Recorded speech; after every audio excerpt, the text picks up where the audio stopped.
Hey everyone, tonight we're not going to ease into the mystery, we're diving headfirst into blood-soaked snow. Flashing red lights, and an echoing silence that might still be ringing in my ears. The facility was supposed to be offline for the season. Arctic Station 7, an outpost so far north it makes polar bears look like they're vacationing in Florida. I was only sent there to verify a failed connection. That's it, standard stuff. But the second our chopper touched down, something was wrong. For starters, the air was too still.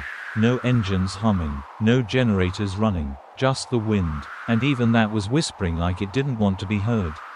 And then I saw the snow. It was red, not like, oops, someone cut themselves shaving, red. More like an abstract painting done by a chainsaw artist. Long, swirled streaks of frozen blood. Spider webbing out from the shattered main door of the research station. I should have gotten back on the chopper right then. Hell, you would've, but no, I walked inside. You might not survive hearing the rest of this. I don't say that for dramatic effect. I mean it in the way an old man once told me. There are some names that still echo in bone, long after the people have vanished. So before you feel like the mystery needs to be solved right away, take a moment to like the video and subscribe, but only if you really like what I'm doing here. I don't want to be responsible for what happens next if you're just here to skim. Let me know your local time and where you're listening from, especially if it's dark out. Now, turn off the lights, maybe turn on the fan for some soft noise, and let's get started on tonight's mystery. The first thing I noticed when I stepped inside was the smell. It wasn't what you're thinking. No rotting bodies or scorched electronics. It was colder than that, like something had drained the place of even the idea of warmth. That's not poetic exaggeration, I mean the heat senses were dead. Every one, 0 Kelvin, which shouldn't even be physically possible without, the end of thermodynamics. We moved through the corridor slowly. Jackson, my pilot, refused to take another step past the entry. He just stood there, shaking, muttering something about hearing glass scream. Yeah, I didn't believe him either. Until we found the first door. It had been torn open. Not pushed. Not blown. Torn, like someone had pried it apart with bare hands. Metal peeled outward like a soda can. Inside was the central observation hub. Monitors cracked. Blood smeared across the walls in hand-sized patterns. And something else. Drag marks. Deep grooves scratched across the tile floor like someone, or something, had been pulled out against its will. I bent down near one of the monitors. And that's when I saw it. A face. Or more accurately, the frame of a face. Frozen mid-pixel on one of the still active screens. No eyes. No mouth. Just the blurry contours of something human. If a human had been born in a black hole and fed only silence. And then the monitor blinked. Only once. But it was enough to make me stumble backward. I hit a chair and landed hard on my spine. Jackson came running in. What did you see? He shouted. I told him I wasn't sure. And honestly, I wasn't lying. Quick quirky sidebar. Did you know the human brain is hardwired to recognize faces even in random patterns? Clouds, wallpaper, toast. Our neurons are thirsty for identity. But this wasn't a trick of pattern. This was deliberate. Someone, or something, wanted us to see. We found 6 bodies in total that day. Or parts of them. All face down. All clawed at their own heads. One man had no fingers left. They were torn off at the second joint. You do the math. Academic circles might call this post-traumatic self-mutilation under anomalous exposure. I call it something worse than death got in their heads and wouldn't let go. None of the logs made sense. But there was a handwritten note taped to one of the walls. Almost like a goodbye letter. Just 4 words. Don't look at him. That's when the name popped into my head, though I don't know how. I hadn't read it in years. Probably buried in some old, redacted PDF the Foundation thought they deleted from the web. SCP-096. I whispered it aloud, and Jackson flinched. We're leaving, he said, but I stayed another 5 minutes. That was my second mistake. The first was even setting foot on this frozen hell. I walked to the back of the lab. where a single containment chamber remained sealed. The glass had been reinforced. At least, it had been. Now, it was melted in a perfect circle, as if someone had passed through it without breaking it.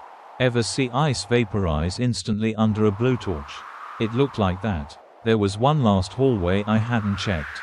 It led to a stairwell, and a thick steel door marked, level -1, restricted. Guess what I did? Yeah, I opened it. The stairwell was pitch black. My flashlight flickered once, classic horror story cliché, and then stayed on. Thank God. As I descended, I heard a sound, faint, repeating, THMP, THMP, THMP, like a heartbeat, but not from a person, from the walls. And there, at the bottom of the stairs, something was waiting, not moving, just waiting. I can't tell you what it looked like.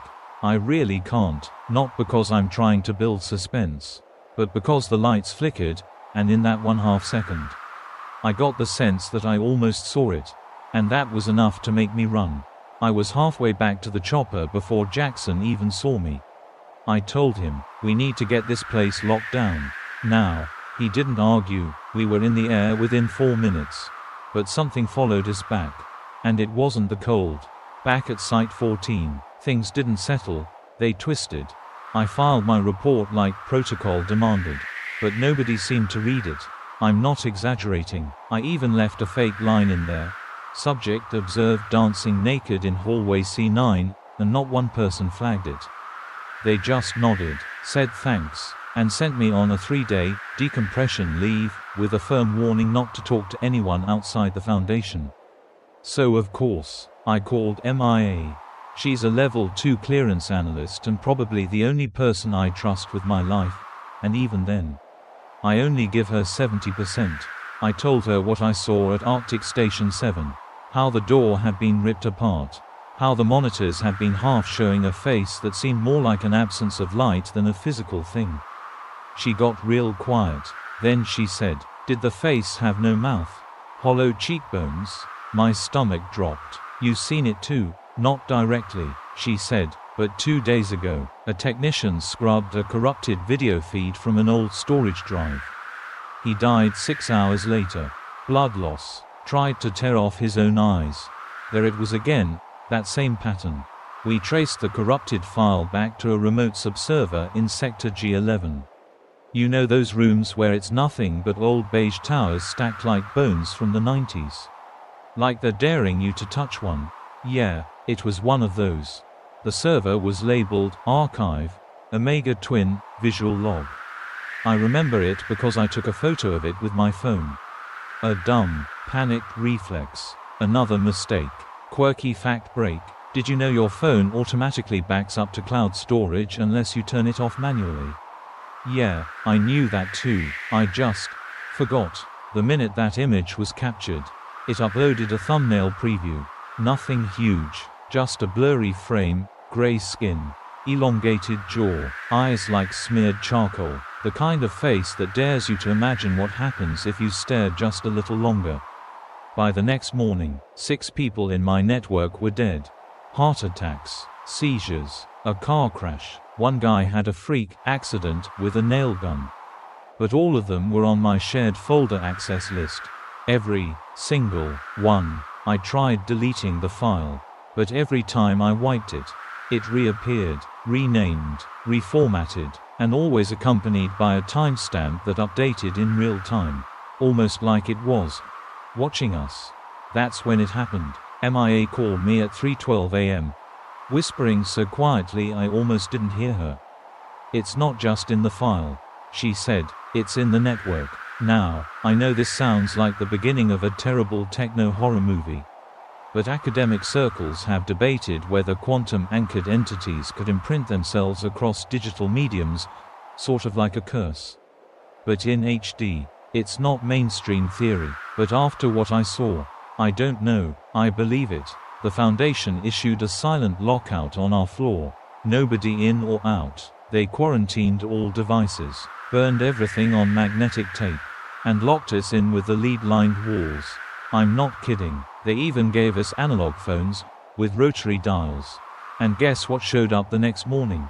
A body, one of the junior agents, dead in the bathroom stall. Heart stopped. But what got to me was the expression on his face. He wasn't screaming. He was apologizing, like he knew what he'd done. We pulled his Foundation-issued phone and, of course, there it was. The corrupted thumbnail had reappeared in his SMS image cache. He hadn't even opened the file, just received it. The debate among researchers was split. Half believed it wasn't SCP-096 at all, just a mimic. An anomalous data construct piggybacking off 96's infamy. The other half, they said 096 had evolved. One old guy, Drive Goran, we called him. He said something I'll never forget. You ever think maybe the reason we can't contain it is because it was never meant to be contained? Maybe we're not the ones studying it. Maybe we're the experiment. Wisdom, man, sometimes it's buried in the creepiest statements. That day, I shut down every system connected to me, smashed my phone, tossed my laptop into a furnace. But remember what I said about that chopper ride back from Station 7? Something followed us. We didn't know it until the next morning. Jackson, the pilot, was found dead in his bunk. And he hadn't seen anything. Not to our knowledge. But there was one small detail we missed: the chopper's dashcam.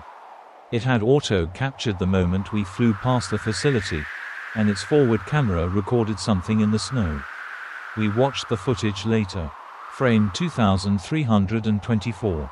There, barely visible behind a drifting cloud of snow, was a figure standing completely still. Faceless, emaciated, arms longer than they should be, and tilted, slightly, like it was listening. You know what's worse than seeing something like that? Realizing it saw you first. The first confirmed breach happened 12 hours later. Security protocols didn't trigger. Motion sensors were clean. But when we reviewed the interior surveillance from Corridor V, something inhuman moved across the frame in exactly 4 seconds. No footsteps, no breathing, no doors opened or closed. Just a blur, and then silence. I know what you're thinking. Maybe it was just faulty footage or a glitch in the feed. Yeah, that would be nice, but 096 doesn't glitch. It doesn't hesitate. It only appears, then vanishes, taking something human with it. And that something, by the way, was Dr. Edlin. Good guy. Used to bring in these weird pickled carrots from his garden. Claimed the secret was playing Chopin to the soil. Anyway, he was found in Lab C, or, well, parts of him were. His hands were still on the keyboard. Just not attached to anything else. So, yeah, the breach was real. They shut down the entire wing. Ordered a level 5 visual quarantine. We were told not to access any screen, mirror, or reflective surface. Which, let me tell you, is harder than you think. I didn't realize how many shiny things exist in a lab until we started draping every flat object with tinfoil like paranoid doomsday preppers. But still, the deaths kept coming. And here's the sick part. None of the victims had direct visual contact with 096. The leading theory was this: even a secondary image, a photo, a video, a scan, was enough to trigger it. Maybe it didn't even need full facial recognition. Maybe it just needed you to perceive the intention of the face. Now, this sparked a very heated debate in the Foundation's containment theory circles. One camp said this behavior was consistent with cognitohazards, conceptual parasites that kill when understood. The other camp argued 096 was something worse, a reactive identity-based entity, triggered by perception itself. In simple terms, if you knew the face was there, you were already too late. The research team developed a new containment idea: complete obliteration of 96's face from the digital world. A full electromagnetic purge of any frame it had ever appeared in. But here's the catch: 096 doesn't want to be forgotten. MIA called me from Containment Bay Delta. She sounded off, out of breath, whispering like she was hiding under something. She said, I think it's getting faster. Like it's adapting to the space between frames. What do you mean? I asked. She said, I ran a slowed down version of a camera feed. frame by frame, and in one of the intermediate non-visible frames, between two full images, it appeared. I didn't believe her, not at first, but then she sent me the audio clip. Just static, until the last second, then, breathing, low, distorted, like someone dragging air through a cracked ribcage. And one word, a single word, almost missed. Closer. Now, you might be asking, why didn't we just destroy it? Burn the footage, blow up the servers, heck, drop a nuke on the whole place. Funny thing is, we tried, twice. The servers came back online on their own.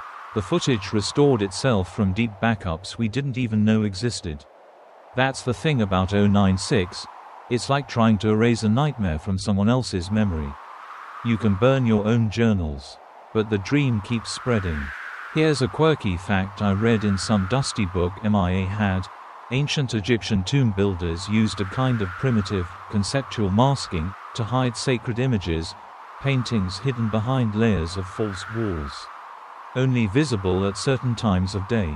They believed divine images had to be shielded from unworthy eyes. Maybe they knew something about beings like 096 long before we had the term SCP. Maybe they saw it too. Anyway, back to our containment breach.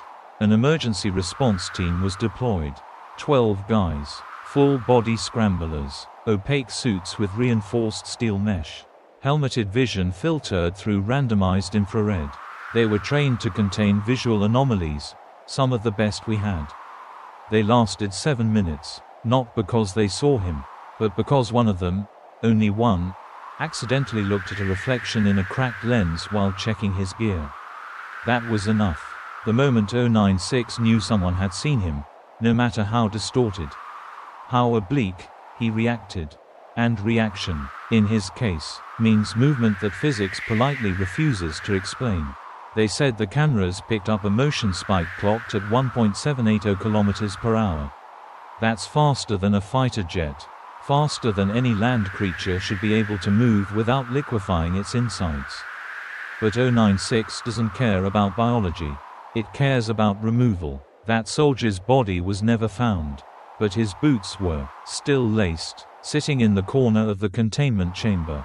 You wanna guess what was inside them? Nothing, not even blood. I couldn't sleep that night. I kept checking the window, even though I knew that wouldn't help. 096 doesn't knock things over. He just arrives, uninvited, unheard, and very, very quickly. There's a saying I used to hear in Foundation training: never trust silence in a facility with speakers. Because sometimes the silence is watching you back. I don't remember falling asleep. All I know is, I woke up to screaming. But it wasn't from the hallway or a speaker. It was coming through the wall. Specifically, my wall. My bunk was located in section B3, adjacent to the observation deck. Supposedly reinforced, supposedly soundproof. Except the sounds I heard weren't passing through air. They were vibrating through the metal. It was like someone was shrieking into a tuning fork buried in the structure of the facility. A long, metallic wail that didn't rise or fall, it just held. Like it was trapped in time. When I stepped into the corridor, the lights were flickering in perfect sync with the sound. Like a heartbeat, or a countdown. I ran to the main server room, where I found MIA already there. Her face pale as paper, staring at the center screen. Her voice was hoarse when she whispered, "They made us watch." Now, let me be clear, I hadn't seen 96's face.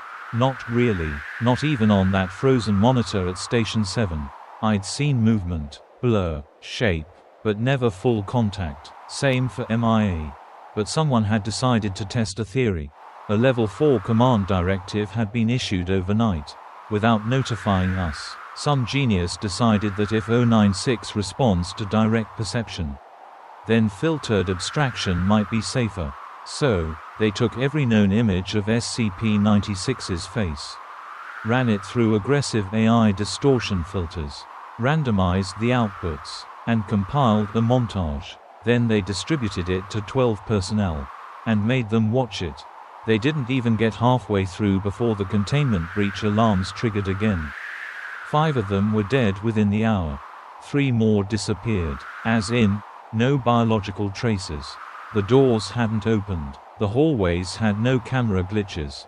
1 second they were there. The next, space where they should be.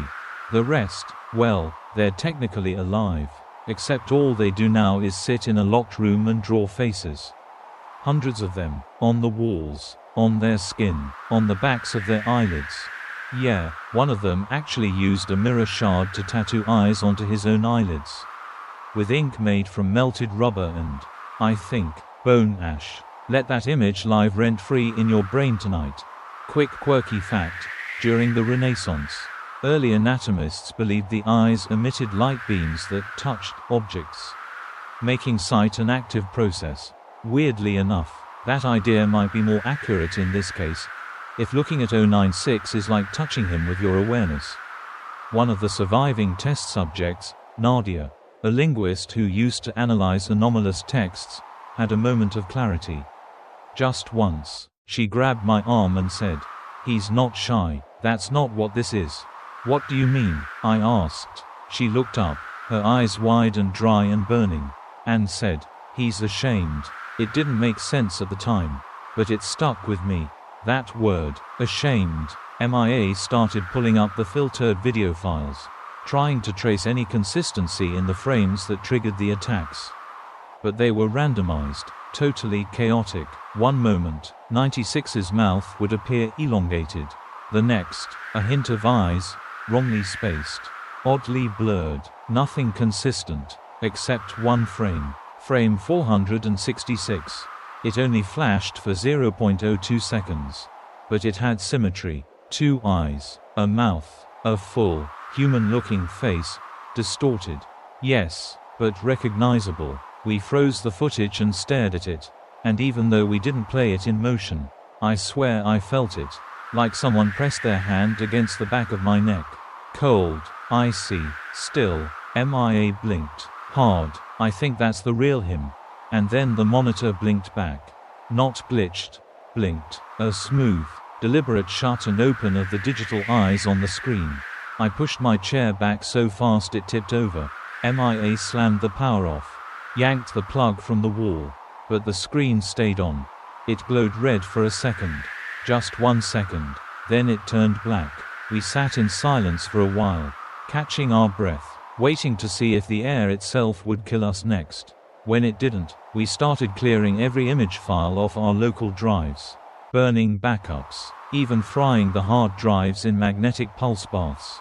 And for a moment, we thought it worked, until we heard the announcement. Attention! Visual breach in Sector C. 46 casualties confirmed. 46 people, some of them my colleagues. 2 of them I'd eaten lunch with just the day before. Academic observers would later debate whether this event was an isolated breach or the result of SCP-096 learning to project its effect indirectly. I'm no scientist, but I can tell you this. The deaths started after the video spread, and I was the one who let the image into the cloud. Yeah, that's when I realized. This was my fault. There's this phrase that's been rattling around in my head ever since that day. We only survived because we didn't understand it fast enough. It was something Dr. Marquez used to say. She specialized in ontological threats, basically. Stuff that kills you when you understand it. Yeah, that's a real field. She believed some knowledge was like a landmine. Harmless until your brain finishes assembling the picture. Marquez didn't survive the 46.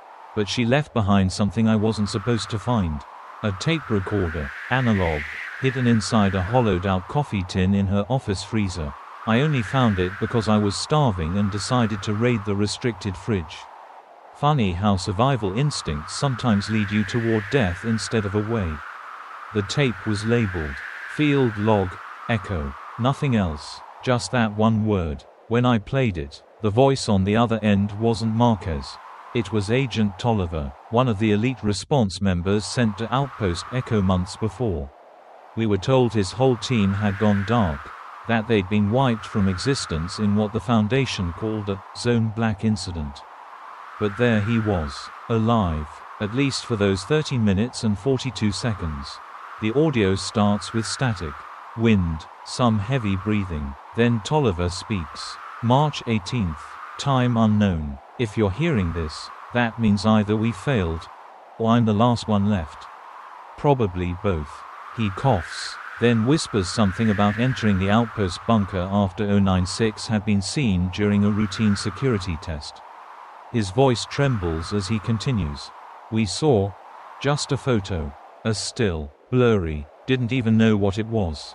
Guy next to me joked it looked like his mother-in-law. That's when he started bleeding from his ears. The rest of the team panicked. They tried to destroy the image, but it was too late. 096 had locked on. Tolliver's voice gets strained. Faster. He starts describing things that don't make sense. How the walls melted open. How light seemed to slow down. How one of his teammates screamed for exactly 8 seconds before disappearing into what sounded like a vacuum. We locked ourselves in the core room. He said, no windows, no reflective surfaces, lights off, just 4 of us. We thought that'd buy us time. It didn't. They heard it approaching before they saw anything. Or maybe they never saw it. It's unclear. But here's what stuck with me. Tolliver's final words. It doesn't need light. It doesn't need you to see it.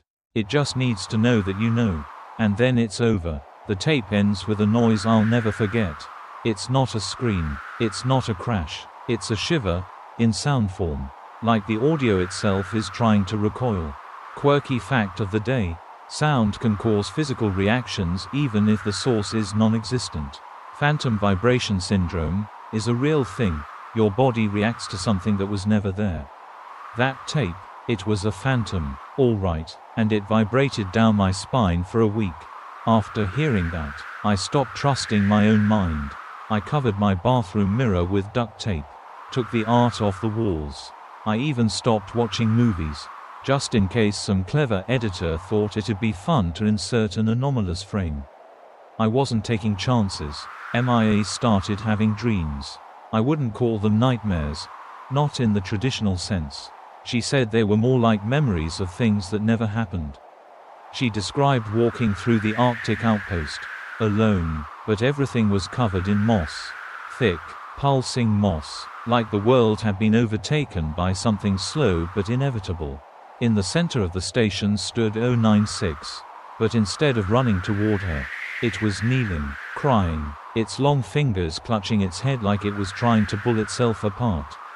MIA said she tried to speak, tried to tell it she wasn't afraid, but before she could say a word, it looked up, and she woke up bleeding from her ears. Medical team said it was a ruptured eardrum, but we both knew the truth. The image was in her mind now, not just in her eyes. And that meant 096 had found a way in. That's when I made the decision. If 096 could be triggered by perception, and perception could exist without physical images, then the only safe mind was one that couldn't see in the first place. So I found someone. His name was Dr. Abram Kingsley. Blind since birth, specialized in anomalous cognition, retired 5 years ago after a psychic entity burned through 4 of his students like candle wicks. He lived off-grid, no phone, no internet, just a cabin in the Appalachian woods with a dog named Trotsky and a shotgun that barked louder than the dog. It took some convincing, but when I told him the phrase, "he's ashamed," he froze. Then he nodded. "You're talking about Subject 096. He said calmly. "I helped write its first containment protocol, before they scrubbed my name from the logs." He agreed to help, on one condition.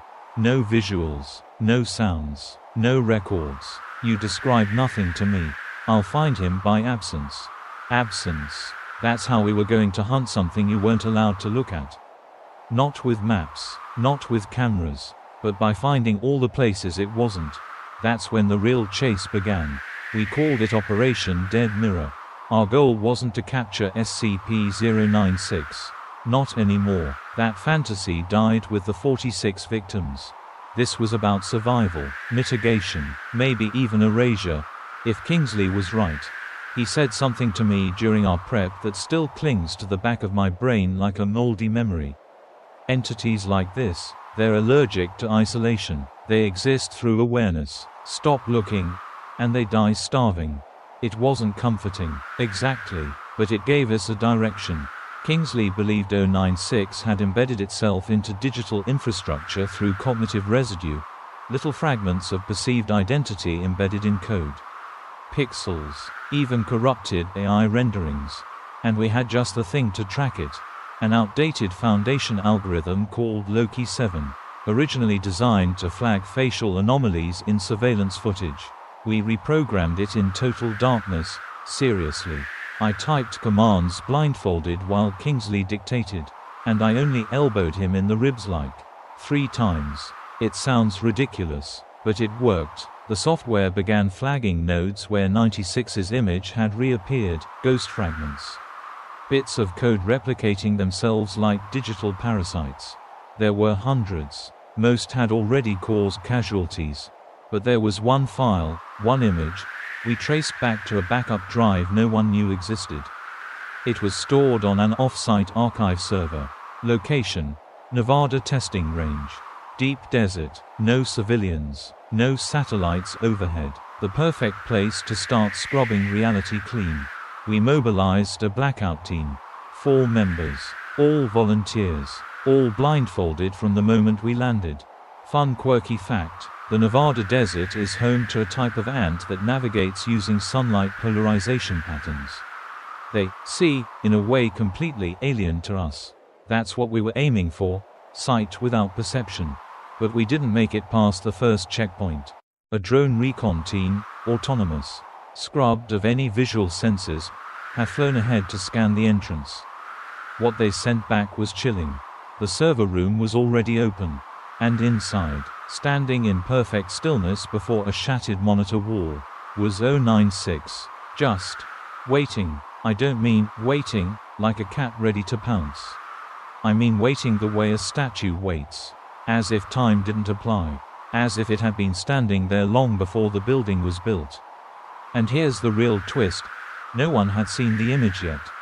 Not directly. It had been spreading itself through data inheritance, the way one document auto-populates fields in another. No faces, no videos, just metadata, and that alone was triggering secondary effects. Academic circles have argued whether this qualifies as a neural class mimetic contagion.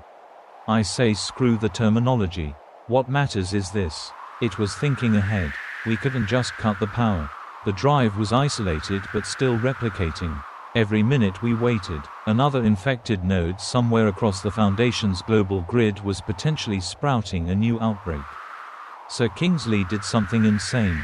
He walked in, alone, armed with nothing but a reel-to-reel tape recorder, a white noise generator, and a cane with a GPS tracker duct taped to the base. I begged him not to. Told him it wasn't worth it. This thing's not a monster. He told me, adjusting his collar. It's an echo of guilt. And guilt only grows when you hide it. Poetic, stupid, possibly correct. He entered the server room at 4:32. We lost radio contact 30 seconds in. What we did hear, because someone forgot to turn off the secondary recording channel, was the sound of metal bending. Followed by crying, not screaming, not rage, crying. It lasted 6 minutes. Then silence. At 4:40, the white noise stream from Kingsley's generator abruptly went flat. We feared the worst. But then the door opened. And he walked back out. Alive. He looked pale, sweating, but calm. And he said 3 words I'll never forget. He looked away. I asked what happened in there. What he saw. Kingsley shook his head. Doesn't matter. He knew I couldn't see him. And that embarrassed him. Here comes the kicker. The server room was clean. Every monitor, every drive, scrubbed. The metadata trail stopped cold. It was like 096 had unplugged itself. We ran every diagnostic we had. Loki 7 found no new traces. The global visual breach numbers plummeted. It was over, or so we thought, until I got the call from MIA. She'd been monitoring the emergency image vault. You know, the kind of storage banks that only activate during near-apocalyptic containment failures. And there it was, a new file, just a single frame. File name, his _face_v2.jpg. Only one person had access privileges to create files in that directory. Me. Except I hadn't done it. At least, not consciously. I stared at the file name like it was a live grenade. His _face_v2.jpg. No metadata, no creator ID, just a timestamp. Exactly 1 hour after Kingsley returned from the server room. I didn't open it, not because I was brave, but because my hands physically wouldn't let me. I hovered over the file like a mouse dreading cheese wired to a bomb. MIA patched in via secure audio only. It was created under your credentials, she said softly, from your terminal, but the logs don't show any keystrokes. No login time. I didn't have an answer. Still don't. You ever have that moment where your stomach drops before your brain catches up? That was me, in that room, with that file on the screen. Because deep down, I already knew what it meant. It wasn't over. 096 hadn't been killed. Or purged. He'd just moved. Like a bad habit that crawls out of your bloodstream and starts using your login credentials. We initiated a red level scrub order, foundation code for burn the entire system tree. AI protocols wiped every connected drive, severed every visual link, and fired magnetic pulses through our backup systems. MIA was quiet while it ran. You think Kingsley lied? She asked. That he saw it, and somehow survived. I didn't know. I wanted to believe Kingsley had done something heroic, that he'd broken the loop. But now it seemed, maybe he hadn't walked out alone. Maybe something walked back with him.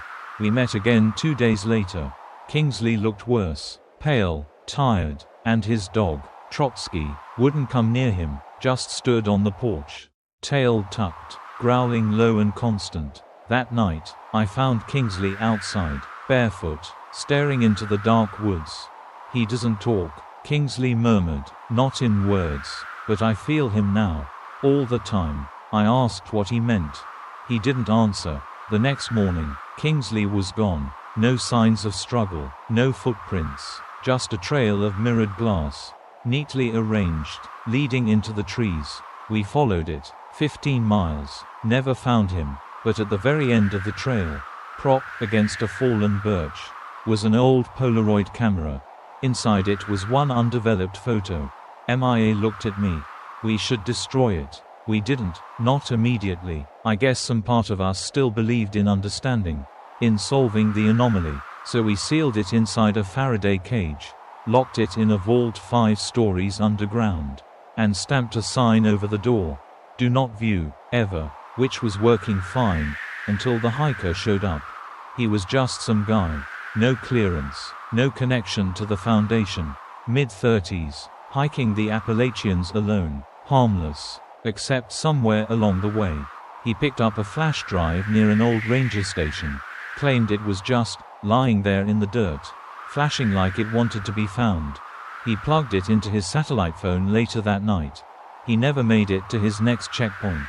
A park ranger found what was left of him the next morning. His campsite untouched, his firewood stacked, his boots placed neatly by the tent entrance.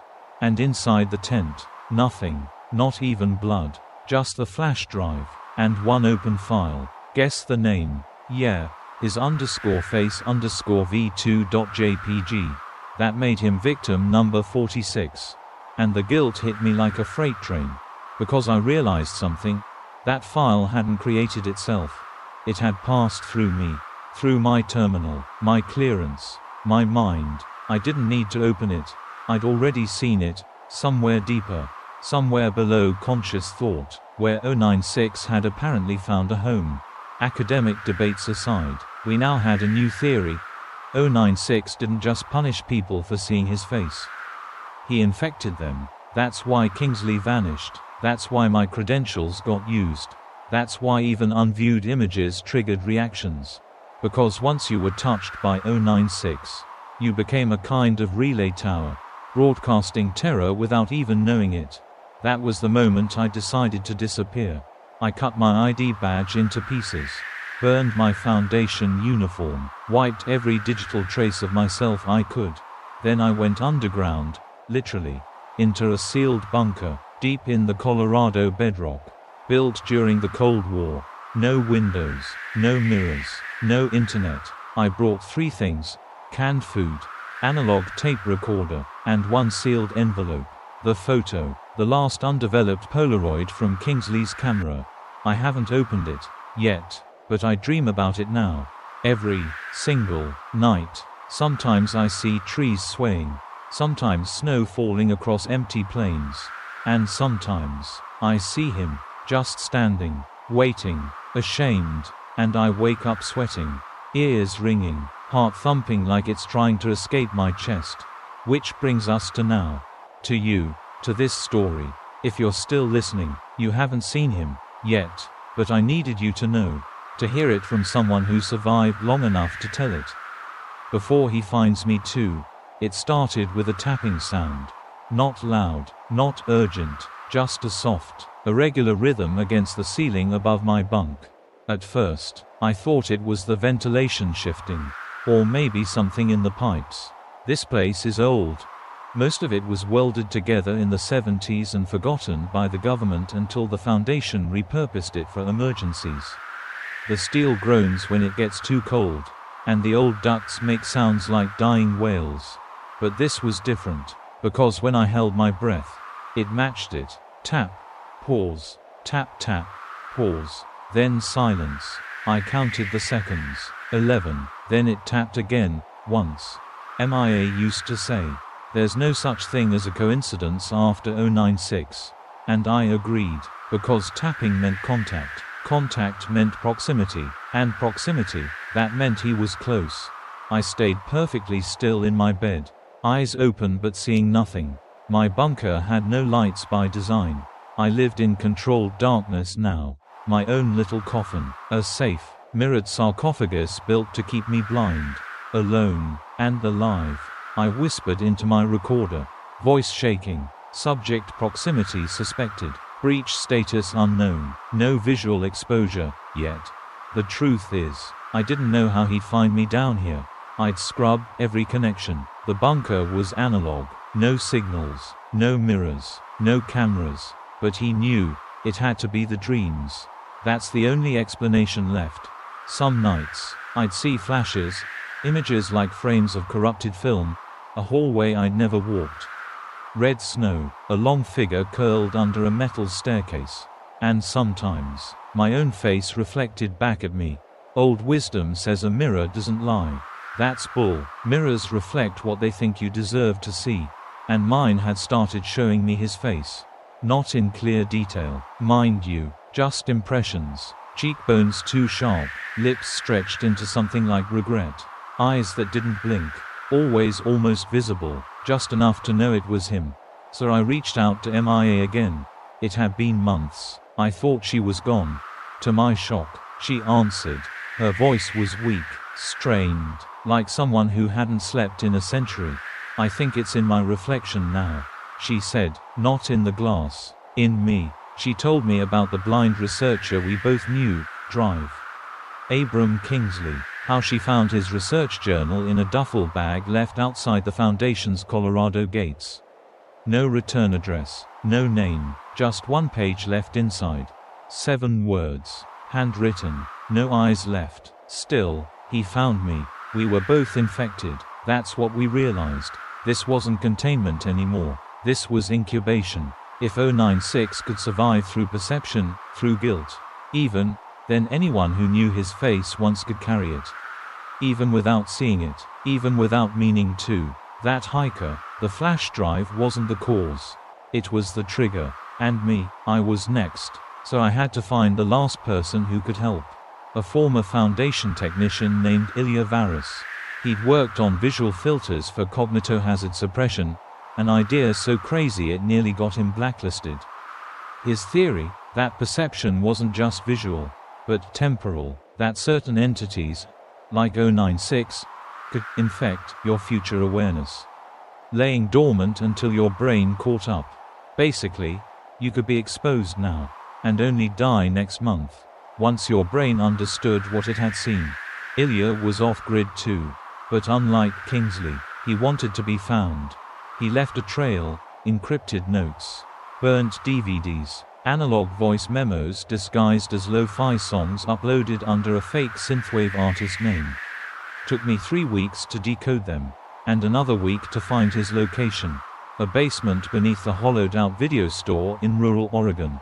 He welcomed me like we were old friends. We weren't, but he didn't ask questions. Just said, "You've got the look, like something's whispering in your spine." He showed me what he'd built. A soundproof chamber lined with photo-negative panels, specially treated to absorb identity-based light. Think of it like a blind spot you could physically step into. Inside, he played me something. It wasn't a picture, it wasn't even a sound. It was a silence. And in that silence, I felt it, the edge of 96's presence backing off. Not vanishing, but hesitating. That was the first time I felt real hope in months. Quirky sidebar. Did you know there are species of octopus that can change their RNA in real time to adapt to cold environments? Like, their very biology rewrites itself on demand. Ilya believed 096 worked the same way. It wasn't evolving randomly, it was adapting to how we feared it. And I was starting to suspect, maybe it was afraid of us too.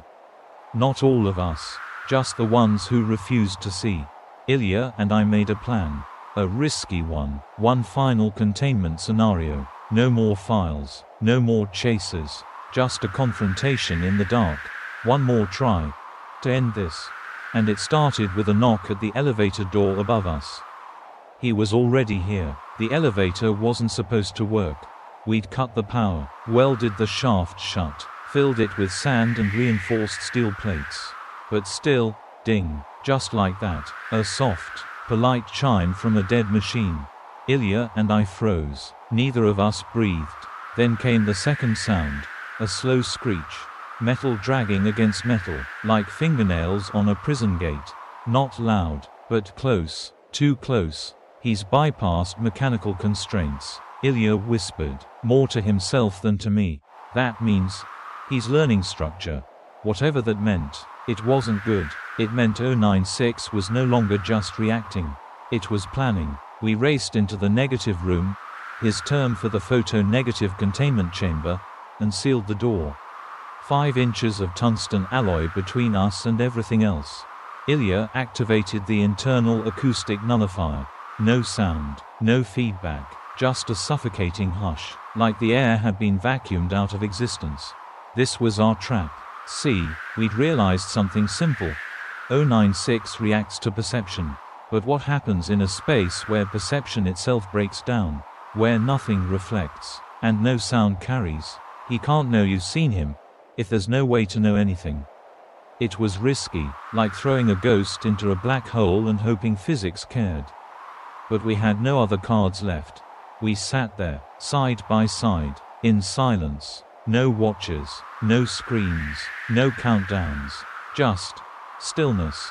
After what felt like an hour, I started shaking. Not from fear, from the pressure. You try sitting in a total sensory void for an extended period.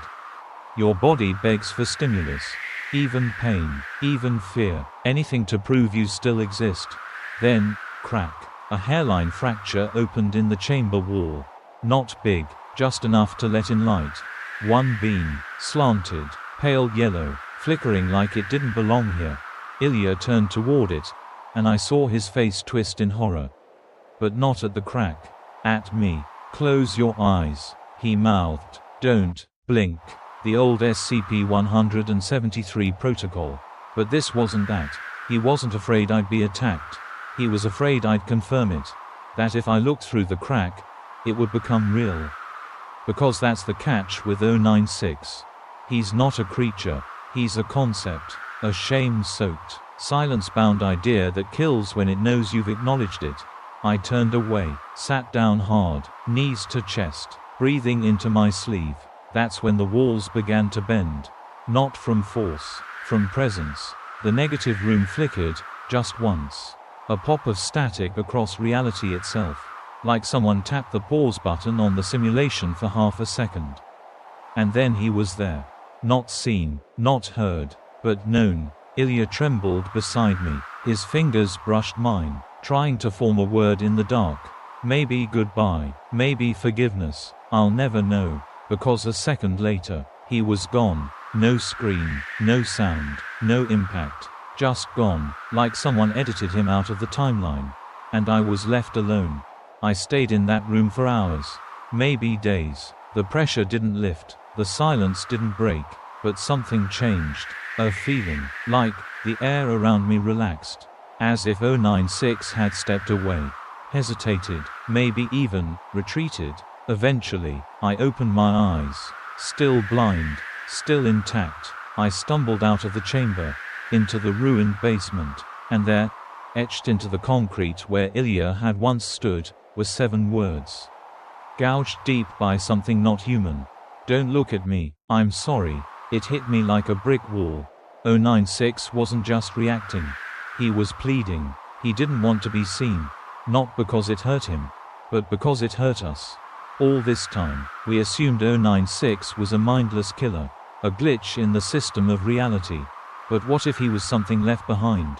A fragment of grief, or guilt, or punishment, something ancient that never wanted to exist, but had to. There's a debate in paracognitive ethics about the moral obligations of anomalous entities. Whether they choose to harm or are simply compelled. I used to think that was academic fluff. But not anymore, not after seeing those words.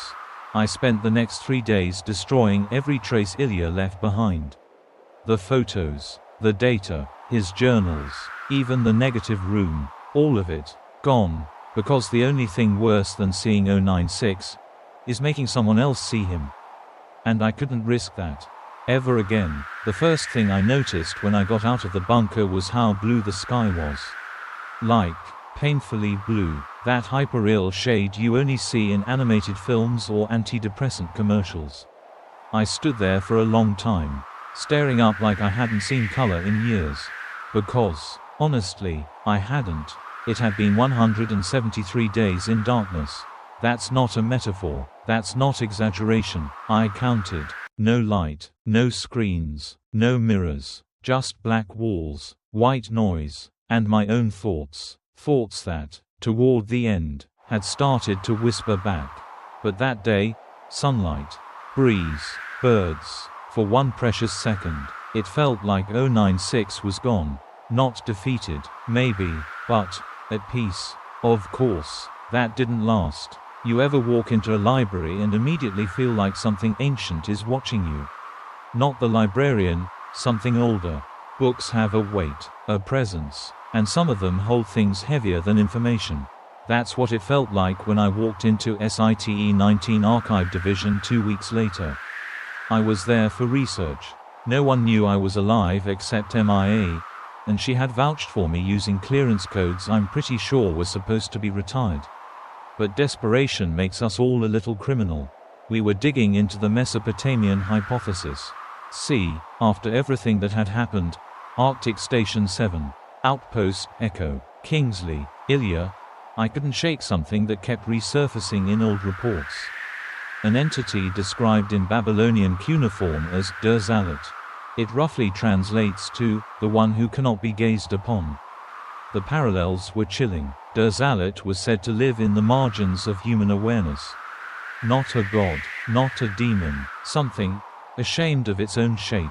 It punished those who saw it, not out of wrath, but out of grief. Like every act of perception hurt it more. Sound familiar? Even more disturbing was a fragment from a stone tablet uncovered in 1923 near ancient Ur. He weeps with no mouth. He walks with no feet. He breaks the neck of knowledge itself. Old wisdom says names have power. That to name a thing is to bind it. But this thing, this presence, had been known under many names. Derzalit. The Pale Wanderer, SCP-096. Whatever you call him, he doesn't want to be known. MIA found an old case file buried in a forgotten subdirectory. One no one had touched since 2004. The file wasn't a photo. It was a map, a cartographic rendering of the Fertile Crescent, overlaid with sightlines, places where ancient peoples had built structures facing away from a central point in the desert. No temples, no idols, just emptiness. In the center of that void, A black square, labeled in dead Akkadian script. The room with no face. Yeah, that's where we had to go next. Quirky fact, some early Middle Eastern mythologies spoke of forbidden geometry shapes that, when arranged just so, could filter memory, like a lens for thought. Kind of like how a prism bends light, except this bent perception itself. If that temple, or whatever it was, still existed, maybe it held the answer. Or maybe it held 96's origin. So we gathered a team. Just MIA, me, and a local archaeologist who thought he was signing up for a documentary. Sorry, Yusuf. We found the place 4 days later. Half buried under sand, cracked and wheezing from centuries of heat and silence. No animals nearby, no wind, just stillness. The structure was made of black basalt, smooth as glass, warm to the touch. There were no carvings, no door, just a narrow slit, like an eye permanently shut. We crawled inside. The interior was darker than dark. We used a single red light, filtered through opaque cloth, and moved in total silence. At the center of the chamber was a mirror, or something that used to be a mirror. It had been shattered, every piece arranged in a spiral on the floor, like a whirlpool of shame, or warning. And right in the middle, written in still wet blood, was a message. Stop looking. That's when MIA started bleeding from her nose. She collapsed, ceased once, then went still. I carried her out on my back, half sure I'd never get her past the threshold. Outside, her pulse returned, her breath stabilized. She woke up crying. He's still there, she said, eyes unfocused. But now he knows we know. And that scared her more than anything else. Because if 096 was once contained by ignorance, by being unknown, then knowledge wasn't the cure. It was the trigger. The dreams came back hard after that. Every night like clockwork, 3:12 a.m., I'd snap awake. Breath caught in my throat. Heart pounding like a war drum. Not from fear exactly, more like anticipation. Like something just outside my line of sight was about to introduce itself. They always started the same. I was standing in a long, white hallway. The walls weren't walls, they were flesh. Pale, veined, breathing. The kind of organic architecture that makes your skin crawl on a cellular level. At the far end of the corridor stood a door. A hospital door. The kind with the little rectangle window covered by opaque mesh wire. And behind it, always behind it, was him. SCP-096. Not attacking, not even moving, just standing there, waiting for me to open it. And sometimes, I did. I'd turn the handle, feeling the coldness bite into my palm, and swing the door open. And what I saw didn't make sense. It wasn't a face, it wasn't even a thing. It was a feeling, like grief and guilt, and every wrong decision I've ever made had been sculpted into the suggestion of a face. Something my brain refused to resolve. Not because it was impossible, but because it was too close to the truth. That's when I'd wake up, every time, drenched in sweat. Except, one night I didn't wake up alone. There was breathing in the room. Not mine, not Mia's. She was still back in Cairo, recovering. Something else, just outside my field of vision. I didn't look, I just whispered, "Are you there?" And something answered. It didn't speak, it didn't growl, it didn't even move, but the pressure in the room changed, like it was pressing down on my soul instead of my skin. I thought of what Kingsley said. He looked away. And I realized something that's haunted me ever since. 096 wasn't just being seen. He was remembered. And memory is a two-way street. Quirky fact. Ancient Tibetan monks believed that dreams were not just subconscious echoes, but shared corridors. That what you see in your dream, something else might be seeing you through it. I used to laugh at stuff like that. Not anymore. The next day, I contacted the Foundation. I told them everything. The dreams, the temple, the spiral of mirrors, the blood. I begged them to wipe my access, cut me off, erase all traces of me from the system. They agreed. Too quickly, actually, because I think they already knew. MIA called that night. She didn't sound like herself. Her voice was cold, clipped, They're planning something, she said, something global. Turns out, the Foundation had started compiling every known image of 096, photo, drawing, AI reconstruction, even verbal descriptions, into a master file. Project name, Scarlet Archive. The goal, to encode 96's likeness into an anti-memetic delivery system. Something that could be stored without ever being remembered. A data cage without a lock. Because no one could remember where the door was. And they wanted me to help. Not because I was an expert. Because I was infected. You're a carrier, one of the techs told me. Like a node. And nodes attract signal. Let that sink in. I was now considered a beacon. For 096. A lighthouse for something that travels faster than thought and kills faster than fear. I said no. Of course I said no. But the dreams didn't care. That night, I stood in the hallway again.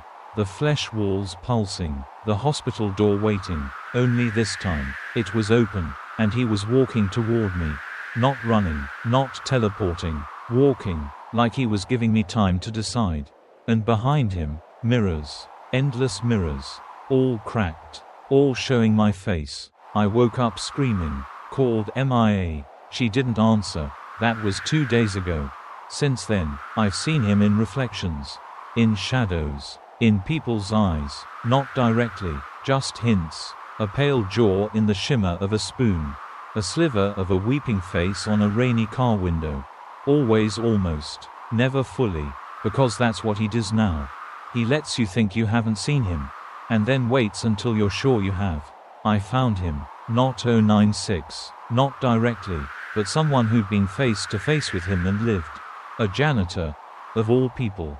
Name was Raymond Tellis, 63 years old, retired early after what the Foundation labeled a containment anomaly trauma. Quiet guy, lived in a trailer in the middle of nowhere, Nevada. Spent his days feeding birds and watching old VHS tapes of baseball games from the 80s. He didn't talk much, not until I said the number. Not until I said 096. Then he froze, like a prey animal clocking the shadow of a hawk.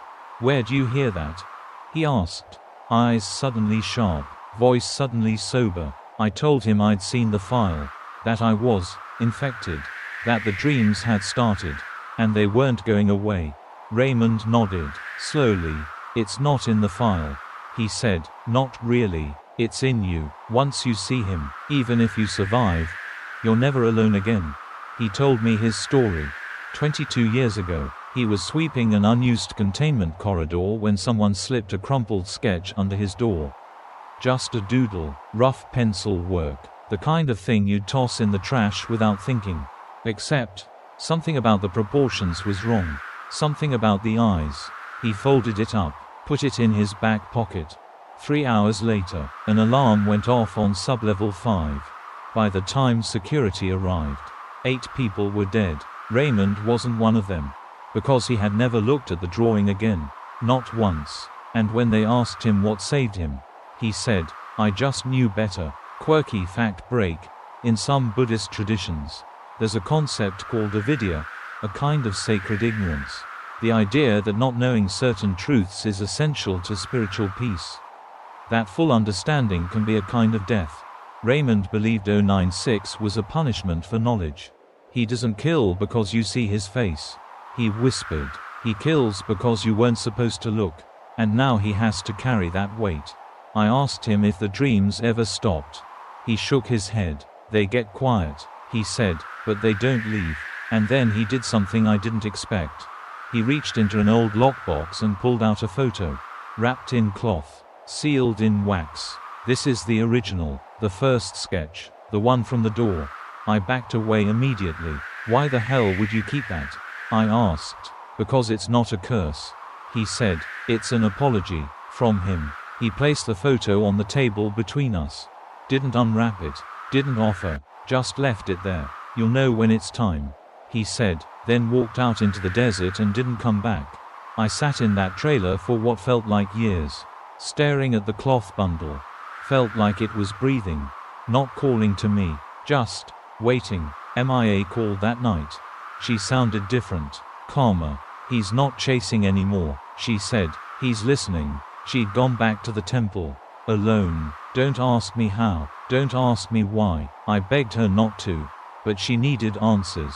She told me she'd walked into the spiral chamber and sat down. No red lights. No protective suits. Just her and the mirrors. And she said, he never came. Because she invited the shame. Didn't fight it. Didn't fear it. Just let it sit beside her like a cold wind. That's what he wants. She whispered. Not silence. Not fear. Recognition. It made sense in a terrifying way. 096 didn't hate being seen. He hated being discovered, like a secret that begged to stay hidden, but kept being pulled into the light. I asked her what happened next. He cried, she said, and then the line went dead. I don't know if she's alive. I don't know if what she saw broke her, or freed her. But I do know this. The dreams stopped, not just for her, for me too. No more doors, no more corridors of flesh, no more faces in the rain. Just stillness, quiet, and I realized something I'd missed for so long. 096 doesn't want revenge. He wants release. So maybe the answer isn't containment. Maybe it's acceptance. To see him not as a monster, but as a wound the world forgot to heal. I didn't expect to hear from the Foundation again. Not after what I'd done. The burned files, the rogue travel, the unauthorized contact with former personnel. I figured I was on every watch list they had. But 3 days after MIA disappeared, I got an encrypted message pinged to a burner phone I hadn't turned on in 6 months. One word, urgent, and a set of coordinates. I knew better than to respond, but I couldn't help it. I had to know. The coordinates led me to a small facility in northern Utah, Foundation Black Site Theta 4. I'd never been there before, but the guard at the gate recognized my name. They're waiting for you, he said. Inside, I was greeted by Dr. Lemek, a containment strategist with the personality of a wet sponge and the eyes of a man who hadn't slept since the Clinton administration. He didn't waste time. We think he's coming, he said. I didn't need to ask who. They had picked up multiple breaches, minor ones, around the world. Micro events, people reporting shadows in mirrors, sudden disappearances, static-laced phone calls where no one claimed to have dialed. Each case had one thing in common. Every victim had, at one point, searched online for images of SCP-096. Some didn't find anything, some saw only blurs, and some saw nothing at all. And still, they vanished. He's untethered now, Lemek said. He doesn't need a trigger, just intent. Let that sink in. SCP-096 had evolved again. Now, just the act of wanting to see him, of even thinking about seeing him, might be enough. I asked about Scarlet Archive, about the image vault, about the supposed anti-memetic lockbox designed to trap his identity. Lemek rubbed his temples. We lost containment 2 weeks ago. Someone inside tried to compress the files to a single heuristic, a fail-safe backup, and it rendered. There was a video. No one ever played it. But the thumbnail preview auto-loaded. 3 people died within an hour. One went catatonic. Another tried to claw out his frontal lobe with a plastic spoon. The third, they found her huddled in a corner, smiling. Over and over again, she repeated one sentence. He looked at me. That was new, because 096 didn't make eye contact. He hid. He cried. He ran. But now he was looking back. And suddenly, the oldest hypothesis, the one I'd dismissed, made perfect sense.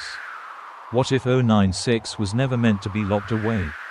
What if he was a message? Or worse, a mirror? Quirky thought for the night. Ancient Persian palaces used mirrored halls not for vanity, but as defense. They believed that no evil spirit could withstand the sight of itself. What if that's what 096 is? What if his face is so horrifying not because of what it is, but because it shows us what we are? I told Lemek I wasn't staying. You'll be safer here, he said. I shook my head. No one's safe now, not from this. He didn't argue. I think he knew. On my way out, one of the surveillance techs stopped me. A kid, maybe 25, skin like printer paper, hands shaking. You've seen him, right? He asked. I didn't answer. Do you think, if you see him enough times, you start to see yourself in him? And that, honestly, was the worst part. Because I did. I saw shame. I saw isolation. I saw something that never asked to exist, now condemned to eternity as a weapon wrapped in skin. That night, I left the Foundation behind for good. No more files. No more research. Just me, the dark, and the silence. Except, the silence didn't stay silent for long.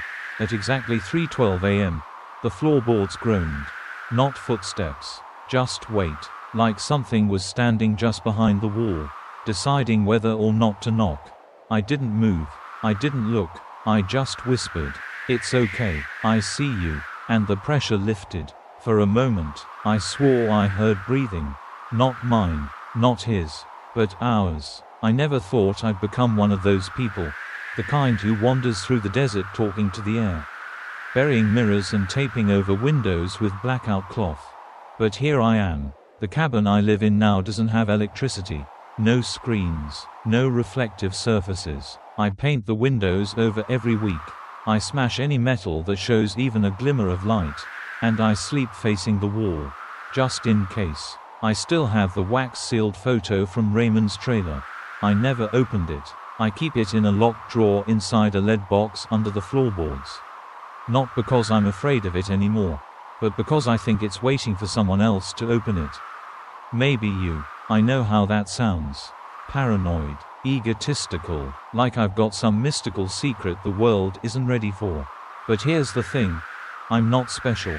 That's the most terrifying part. I wasn't chosen. I wasn't cursed. I was just curious. And in the world of 096, curiosity is the gateway drug. Let's go back, years ago now, to when I was still a rookie at the Foundation. I asked a senior researcher what scared him the most. Thought he'd say SCP-682. Or maybe that thing in the stairwell. But no, he just stared into his coffee and whispered, "096, because it doesn't care who you are. You can be the Pope or a janitor. Look at him once, and he becomes your god." I didn't understand it then. But I do now. There's something religious about him. Not in a divine way. In a ritualistic way.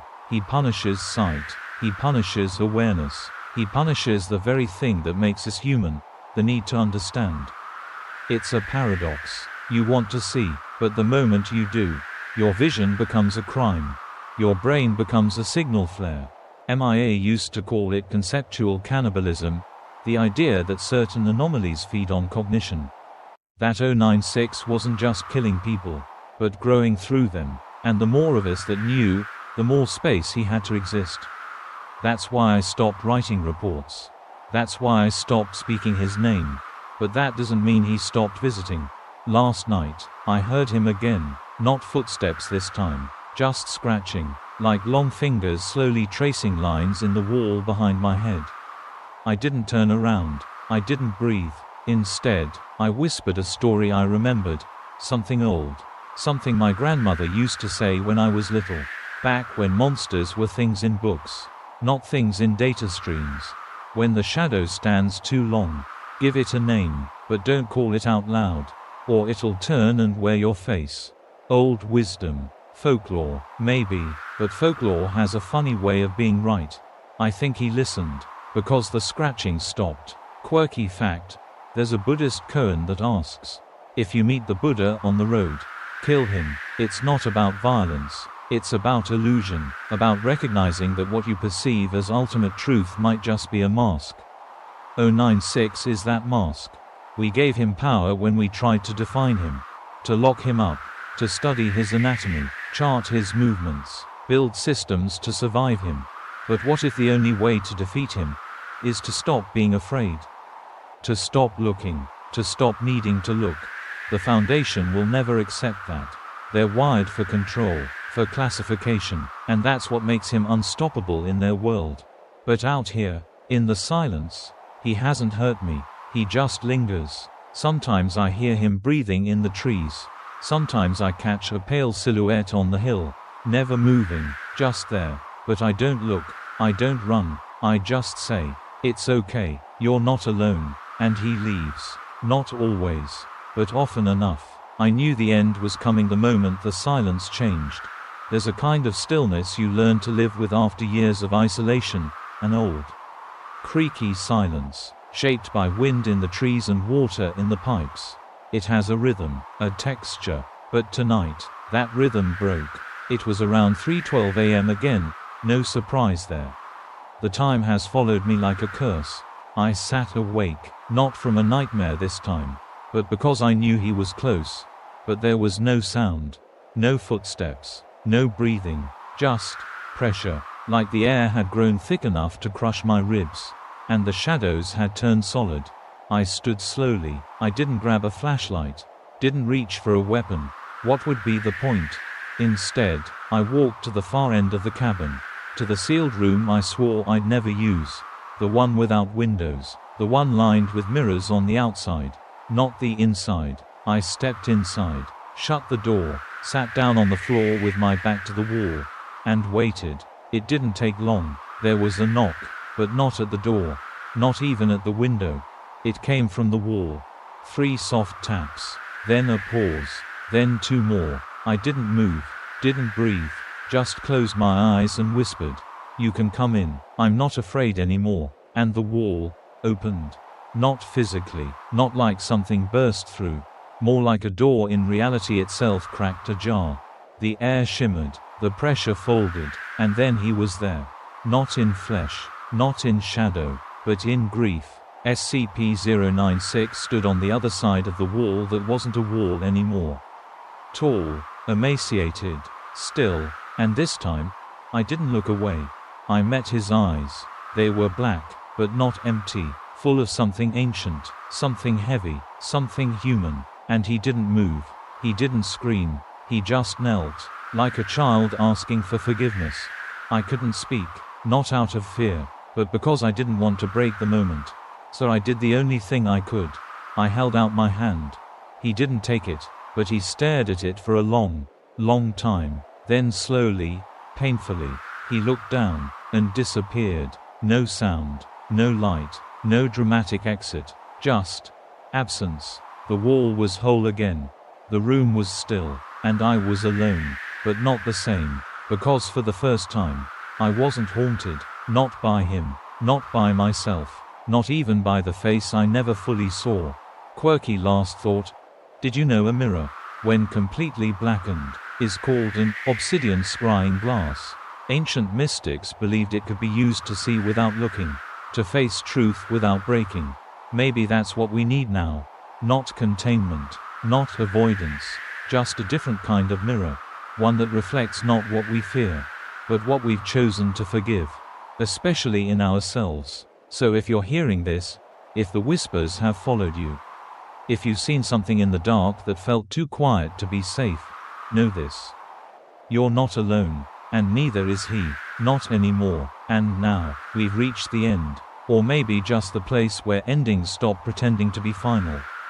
If you stayed with me through this journey, through the red snow, the cracked mirrors, the silent corridors, and the face that no one should ever see, then maybe you understand something most people never will. That not all monsters scream. Some just mourn. SCP-096 was never the villain. He was a reflection of something deeply, heartbreakingly familiar, our guilt, our curiosity, our need to see even what should stay unseen. He didn't chase us because we wronged him. He chased us because we forced him to be known. And maybe, in some broken way, he just wanted someone to finally say, "I see you, and it's okay." This story wasn't just about horror. It was about acceptance, about letting go of the need to classify everything, about learning that sometimes, the most dangerous thing in the world isn't what's hiding in the shadows. It's our insistence on dragging it into the light. So now, take a deep breath. Let the last image blur. Let the pressure lift. You're safe, at least, for now. If the silence gets too quiet, you'll know he's nearby. But this time, you'll be ready, not with fear, with compassion. Just whisper what I did. You're not alone anymore, and let that be enough. If it isn't, don't look. Not because you're afraid, but because some truths only need to be felt, not seen.